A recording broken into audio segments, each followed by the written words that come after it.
It is the eve of the 2024 NFL Draft, and before we break down my final Bengals mock draft, like today's video if you can't wait to see what the Bengals do in round 1 all the way through round 7 undrafted free agency of this year's NFL Draft.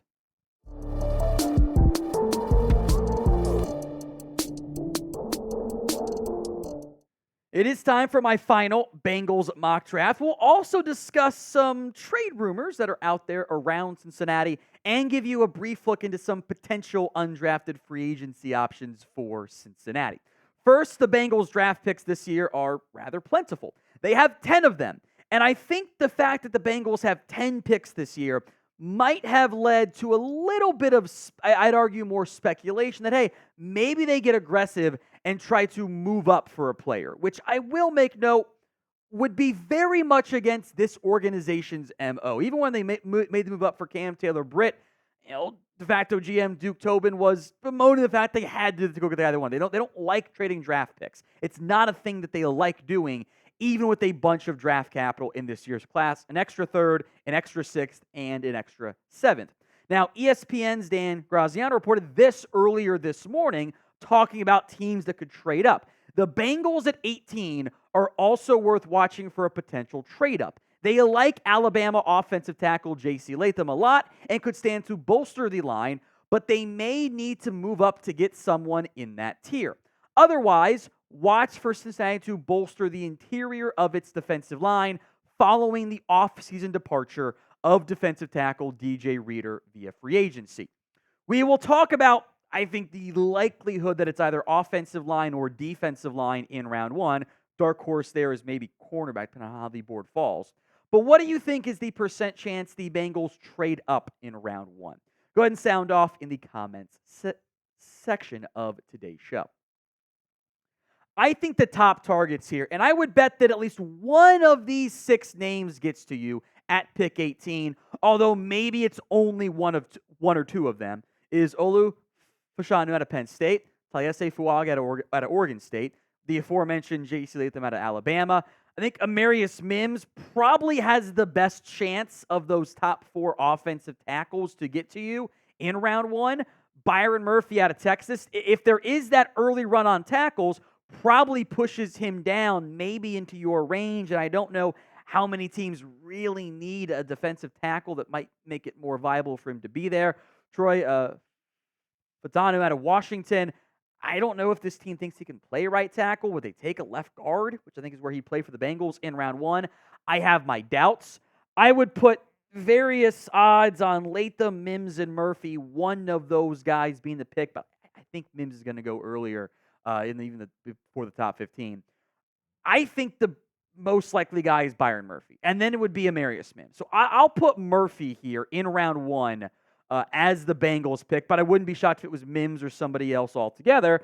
But this Bengals team seems to really want to invest in the trenches on both sides of the ball, and Murphy, I think, is viewed as the quote-unquote consensus top defensive tackle in this year's class. He had a really great season for Texas, has shown pretty consistent growth and improvement, etc., over the course of his college career, and a trio of Rankins, Hill and Murphy, as I merged somehow Rankins and Hill's names together, I think does set you up for great success, even if you don't have that true run stopper, which you can get later on in this year's class. So prediction time. Who do you think the Bengals end up taking in round 1? Drop that player name at the pinned comment of today's show. Round 2, I think you can consider if there's a tackle you like, maybe a Kingsley Suamataia or maybe Guyton falls somehow. At this spot, corner makes sense. I would love to get Ladd McConkey here. I just don't think he's going to be there. But I think the Bengals would love to find an inside-outside wide receiver option, and that is Ricky Pearsall. He has done slot receiver stuff. He has done outside wide receiver stuff. He is a fantastic athlete who had a significant breakout season in 2023. I think that type of playmaker at wide receiver who can help you year 1 and do some slot stuff and do outside stuff, and in theory to over Higgins down the road, or stay in the slot if maybe an Andre Yoshivas impresses or you retain Higgins, that I think is what the Bengals are trying to find at wide receiver. And most importantly, your first 2 picks in the first 2 rounds, They help you win games this year more than maybe going with a backup right tackle on round 1 could. I don't know if your third-round pick's going to make it this far, but we'll continue with hey, this makes sense theory. That's Blake Fisher, the offensive tackle out of Notre Dame. I've got an early third-round grade on him myself. I think it'd be a great selection by Cincinnati if you could get him all the way down there at pick 80. He's 66th overall on my board, by the way. I think having played mostly right tackle at Notre Dame, just keep him there. Has the size that the Bengals typically like. He's 6'5" and 310. He can add more weight, by the way. With long arms, is a pretty solid pass protector, by the way. I think fits what they want to do in terms of blocking, both in the run and the passing game. Super young, by the way. Only just turned 21. Give him a year to grow and then take over at right tackle. It's a pretty good haul overall in the first 3 rounds for Cincinnati, with a third-round pick still to come. Today's edition of Bengals Breakdown is made possible by Game Time. You shouldn't have to worry when you're buying tickets to your next big event, whether that is for a football game, a basketball game, a baseball game for the Reds, FC Cincy, whatever. Game Time is the fast and easy way to buy tickets for whatever sports or music, comedy, theater, etc. event that you want to go to. They take the guesswork out of buying tickets. Always keep an eye out for the zone deals. With the zone deal, you pick the section and Game Time picks the seats for big-time savings, by the way. Now, tickets typically tend to drop as events get closer, and the Game Time guarantee means you don't have to sweat about it, and you'll always get the best price. If you find tickets in the same section and row for less, Game Time will credit you 110% of the difference. So download the Game Time app, create your account, and use code CHATSPORTS for $20 off your first purchase. Terms do apply, but again, create your account, redeem code CHATSPORTS, ChatSports, for $20 off. Download Game Time today for last-minute tickets, the lowest price, all guaranteed. Link will be in the comments section and the description of today's show. I do think the Bengals would like to get another corner. Knowing them, they'll take some nickel outside hybrid who would probably be better on the inside because they've got like 3 of those guys.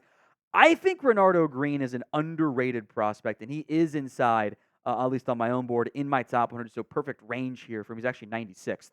Get him here at 97, 3rd, 4th round grade. Has played some nickel, so we know that checks off the Bengals' preferences, it seems like. But I think can also play man on the outside. Has 31-inch arms, so good enough from that perspective. He has versatility as well, inside, outside, even played some safety. I think that tends to be the Bengals type. I went ahead and did it in round 4 because he was there when I was using the PFN sim to kind of get some of these day 3 guys organized. T'Vondre Sweat out of Texas.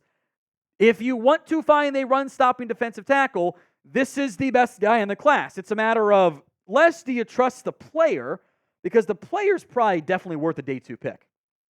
It's how much do you trust the person, because there were concerns going into the pre-draft process about, hey, do we trust him? Like, he would been described as a party animal, didn't always take things seriously, and it's one thing to go to some college parties, but we're doing it a lot, and it's a concern for people, and you told teams you were past that, you've matured, and then you get a DWI a month before the draft. Boy, you failed the stupid test, and that's going to take him off teams' boards.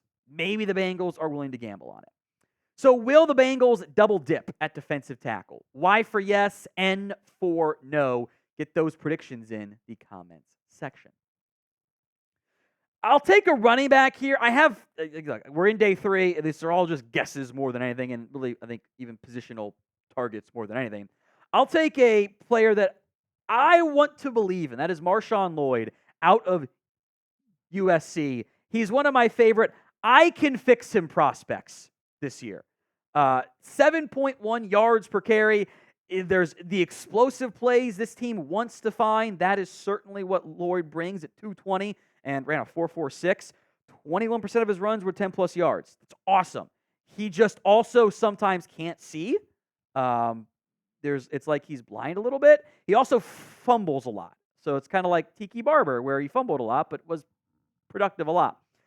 Tight end, I would assume this team gets out of the draft at some point with another one there. Dallin Holker out of Colorado State, a player this team has shown interest in. They sent the tight ends coach to check him out at Colorado State. Massive breakout season this year after transferring from BYU. Basically exceeded, in fact, did exceed his career production in targets, catches, yards, not quite average, but also touchdowns as well. He's just 24 years old, as a lot of those BYU kids end up being. So what round will the Bengals draft a tight end? Be in the second or third, maybe? Maybe a JT Sanders, a Theo Johnson? Or do they wait till later? Drop that prediction down in the comments. Round 6, let's try some more depth along the offensive line. Javion Cohen, Bama to Miami Hurricane transfer there. I think this is a backup caliber guard and more of a power scheme, and the Bengals tend to like these bigger-bodied offensive linemen, and the best attribute for Cohen is his size. He's over 6'4", 324 with 34-inch arms. That's fantastic size for a guard, and has spent the majority of his time at left guard, which is probably your bigger concern point at this time. We won't be live for the NFL Draft here on Bengals Breakdown, but the Chat Sports YouTube channel will have picks for every single day, reaction to it all, including the Bengals will be live 2 hours before the draft begins on Thursday, live for every day as well. So if you haven't already and you want up-to-the-date pick information that often comes out before ESPN and the networks go to it, go subscribe at youtube.com/chatsportstv. I would also bet on a linebacker being taken at some point just to kind of round out the roster. There would be a special teams contributor. Darius Muasau out of UCLA.